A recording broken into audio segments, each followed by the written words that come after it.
O que o Homelander falou pro Super-Homem? Don't know. Pode vir quente que eu tô fervendo. O meu leitinho. Hoje é dia de quebrar a internet com o confronto mais insano que você já viu. De um lado, Super-Homem, o homem, a lenda, o ícone inquebrável, com força de aço e coração de manteiga. E do outro, Homelander, o anti-herói louco, sedento por poder, tratamentos estéticos e que, apesar da pose de super-herói, faz a gente se arrepiar pela sua capacidade de maldade de jogar todas as regras e leis no espaço. Esse ringue tá parecendo que jogaram visão de calor em cima. Tá pegando fogo, hein? E a pergunta que não quer calar é: quem é que vai sair dessa arena como grande campeão absoluto do universo? Eu tenho meu preferido, mas deixa pra depois. Agora vamos mergulhar fundo na essência desses dois gigantes, começando com o Super-Homem. Imagina só, o cara chega de outro planeta e decide que vai ser o símbolo máximo da esperança aqui na Terra. Lá em Krypton ele era só mais um, mas aqui, com o sol amarelo banhando as suas belas madeixas, ele se torna esse ser quase invencível. O cara levanta aviões, desvia de balas e até sopra tão forte que congela os vilões no seu lugar.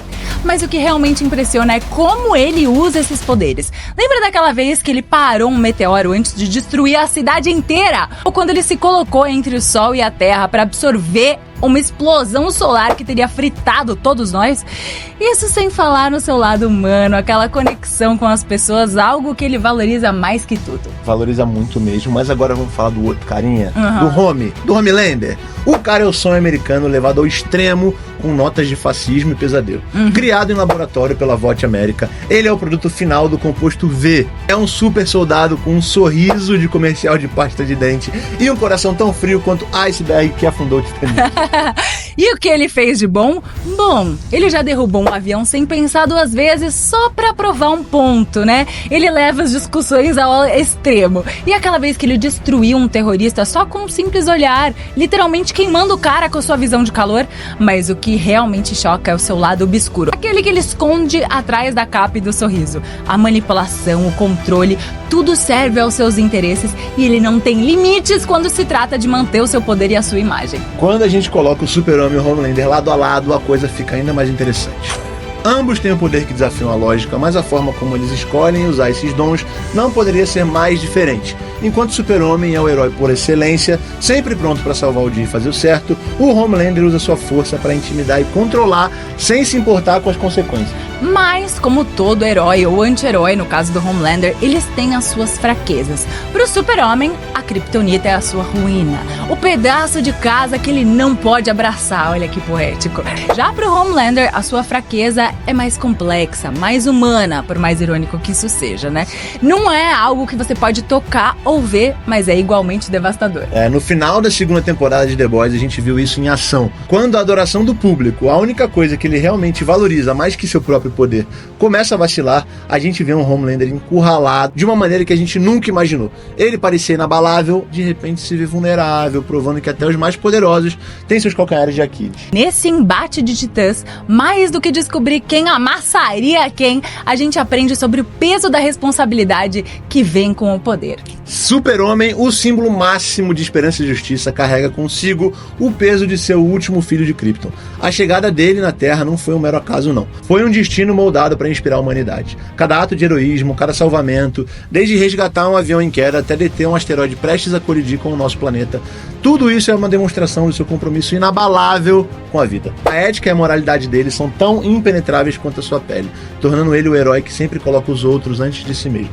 Quiçá o herói mais raiz que existe, hein? Mas o Super-Homem vai além da sua força bruta. A sua inteligência e a capacidade de estratégia muitas vezes são subestimadas. Vocês lembram da batalha contra o intelectual vilão Brainiac, onde a sua força não era suficiente e ele teve que ser mais esperto que o inimigo para salvar Metrópolis? A sua habilidade de pensar e agir sob pressão, combinado com a sua força e a sua sabedoria, mostra perfeitamente a profundidade do caráter desse cara. E ainda assim ele é vulnerável. A Kryptonita, que são fragmentos do seu planeta natal, servem como um lembrete constante da sua mortalidade. Sabe quando você está se achando foda e a vida te traz um perrengue para te deixar mais humilde, pé no chão, calçar a sandália da humildade? Isso também acontece com ele. Por isso, essa fraqueza humaniza o super-homem. Mostra que apesar dele ser quase um deus entre nós seres humanos, ele tem seus limites e a luta para superá-los, tornando suas vitórias ainda mais heróicas. Voltando pro Homelander, rola um contraste bem marcante, né? Ele representa o que acontece quando o poder absoluto cai nas mãos erradas. A falta de escrúpulos e a sede de admiração tornam ele um adversário formidável.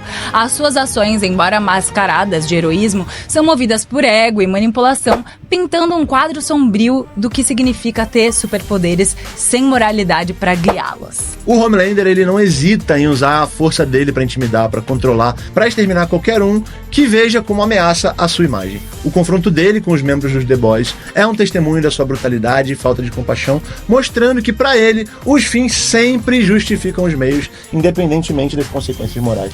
Mas a sua força maior é também a sua maior fraqueza, a obsessão pela adoração do público. O Homelander resume a sua existência na aprovação e no amor incondicional dos outros. Um alicerce estável que, quando abalado, mostra sua fragilidade e a fragilidade da sua mente. Essa dependência emocional torna ele vulnerável de maneiras que talvez a força física não possa proteger. A diferença crucial dele está nas motivações de cada um. O super-homem luta por justiça, verdade e o famoso American Way. Luta pelo sonho americano e não por reconhecimento, mas porque é o certo a fazer. Já o Homelander, por outro lado, busca o poder e a adoração como um fim nele mesmo, disposto a sacrificar qualquer um e qualquer coisa para manter sua posição no topo. A gente poderia argumentar que o Homelander tem uma vantagem tática, né? Por causa da sua disposição para cruzar algumas linhas que o super-homem nunca cruzaria. A falta de um código moral libera o Homelander das limitações éticas, permitindo que ele explore as fraquezas do super-homem de maneiras que outros vilões não conseguiriam. Mas esse poder do Homelander pode se tornar a sua ruína final. Não por uma vulnerabilidade física, mas por um conceito: a necessidade desesperada de ser amado e admirado. No clímax da segunda temporada, essa necessidade deixa ele encurralado de uma forma que nenhum inimigo físico poderia. A revelação de que o seu amor e adoração podem ser manipulados e, pior, retirados, é sua verdadeira kryptonita, mostrando que no final das contas o que realmente enfraquece um super-herói ou um anti-herói não são as suas vulnerabilidades físicas, mas as emocionais. E isso faz a gente chegar a uma conclusão triste. Num mundo onde o bem e o mal muitas vezes se entrelaçam, a vitória pode depender não da força ou da moralidade, mas da capacidade de manipular as percepções das pessoas. O Homelander, com a maestria dele em jogar o jogo da opinião pública, poderia, teoricamente, levar melhor sobre o super-homem, especialmente se conseguisse isolar o Homem de Aço da sua fonte de poder, o Sol, ou explorar sua vulnerabilidade, a Kryptonita. Mas, no fim das contas, a história de Super-Homem versus Homelander é mais do que um simples confronto físico, é um estudo de caráter, um lembrete de que o poder verdadeiro não vem só da força, mas do caráter, da moralidade e do amor incondicional pelo próximo. Enquanto o Homelander pode vencer uma batalha, o super-homem é quem ganha os nossos coraçõezinhos, desestabilizando o inimigo e provando que mesmo no mundo dos super, sem código moral, o bem eventualmente prevalece sobre o mal.